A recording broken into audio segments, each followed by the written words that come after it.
going on, J-Dog? Nothing much, nothing much. How are you doing? Doing all right. Looks Nice. like we got a button check? I hope so. Guess so. Or a monitor check of some kind. Or heavy collusion. Rigging the bracket. Anyways. Shouts to File. Register for Rig the Bracket if you're an MDVA. GMU's monthly? Bi-monthly? I think it's monthly. Okay. I think it's monthly. But yeah, great tournament series. Great guys over there. All right, so it's going to be Dazai versus Seagull Joe. Yeah, I was wondering if, so Dazai decided to go with Roy because I saw him playing Terry earlier in bracket, and I thought that maybe he was going to be doing something similar to what Dexter's doing where he promised to go Marth all bracket.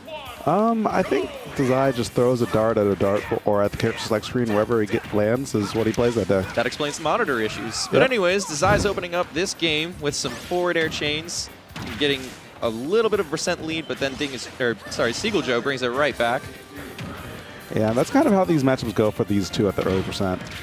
Seagull's a little bit better at closing out stocks, and I think it's mostly because Dazai tends to, for lack of a better term, choke some conversions away. I think there's still a little bit of that, like, you know, hesitation to pull the trigger on his end, which is weird considering how he played in Smash 4.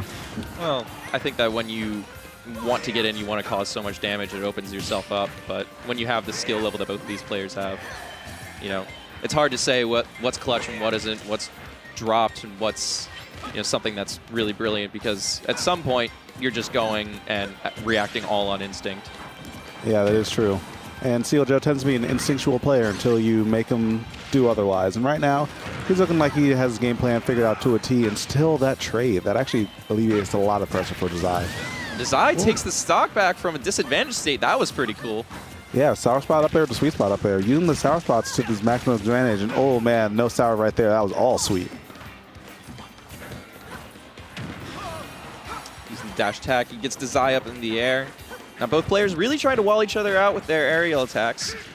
Oh no! And that dancing blade will take a stock. Dazai is up 3-1 in the semifinal matchup. Yeah, that was gross. That was nasty. Yeah, on top of that, the delay on top of all of the side Bs as well, just slowly staggering out that kill. Yeah, it's a really, really great job of kind of timing that out and making sure that the pressure and waiting for, I think, Seagull Joe's DI to really influence his character, push it all the way out. Yeah.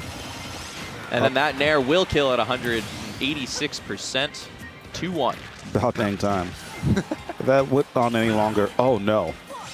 And Dazai trying to make sure that game didn't go on any longer because the charge in that forward smash was almost on the money.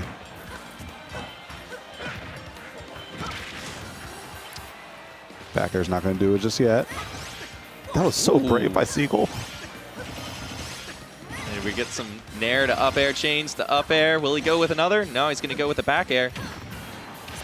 Almost gets that tech with the explosive flame, but Dazai hit to that matchup, and now Seagull's getting all the momentum going. Palutena really can just rack up damage very, very quickly if you're caught in a disadvantaged state. One missed DI, one missed tech, and you could be looking at a stock taken very, very quickly. It's very hard, let alone the skill level of these players with the individual power of their characters to really be able to say when somebody has a solid lead. And just like that, commentator's curse, Seagull Joe has his last stock taken, and now Dazai is up 1-0.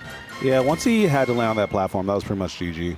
Yeah. The sword would have covered a good chunk of that platform, and I mean, it was really just based off of how Dazai decided to drift, and just from the positioning, it looked like that would have been really hard to avoid that back air.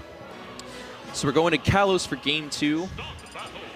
Seagull Joe probably will stick with Palutena. He's going with Sonic. Interesting. Well, he is trying to pick the character back up, but then I saw him on Twitter saying, oh, Sonic sucks, I don't want to pick him back up.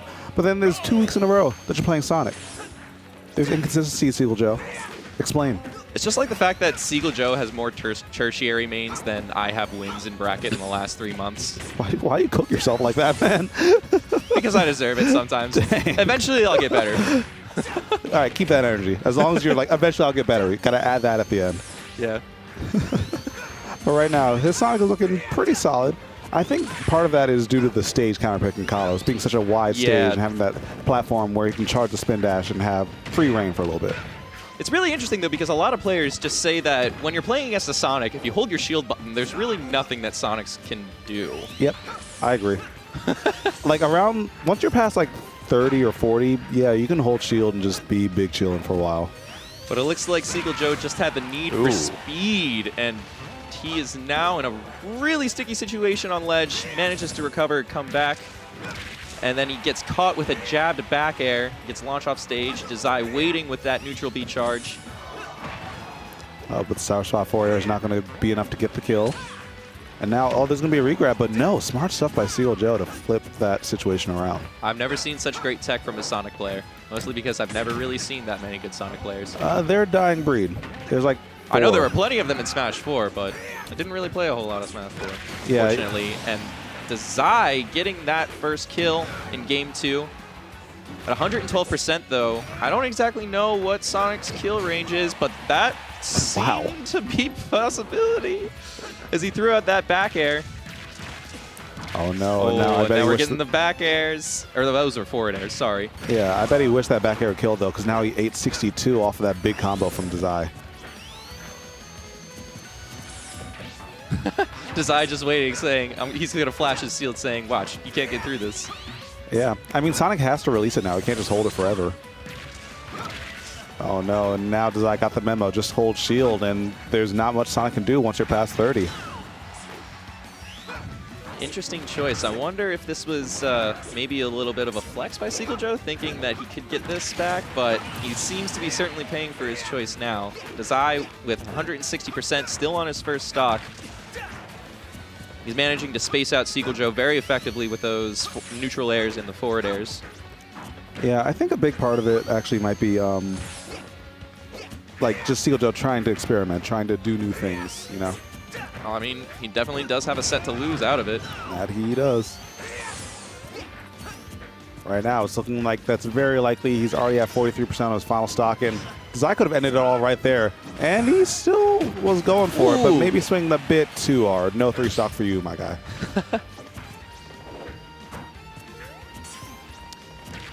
Yeah, Dazai still waiting very patiently. He just knows that Sonic wants to get in on you, and he wants to get in quickly. Standing there menacingly. Yeah, great patience. Dazai might be doing the thing where he's playing a bit too confident. He's leaving a lot on the table. Granted, there's a lot left on the table, so he's not really too hungry. But you don't really want to give Seagull Joe an inch. You might want to finish it soon. This is true. Nice. Waiting to get on. Just charging that neutral B on. Oh, he tries to go from the jab to forward air confirmed, but he does not land it, and then he does land a back air at the center stage, killing Sonic. Dazai takes the set 2-0 over Seagull Joe, moving into winners finals.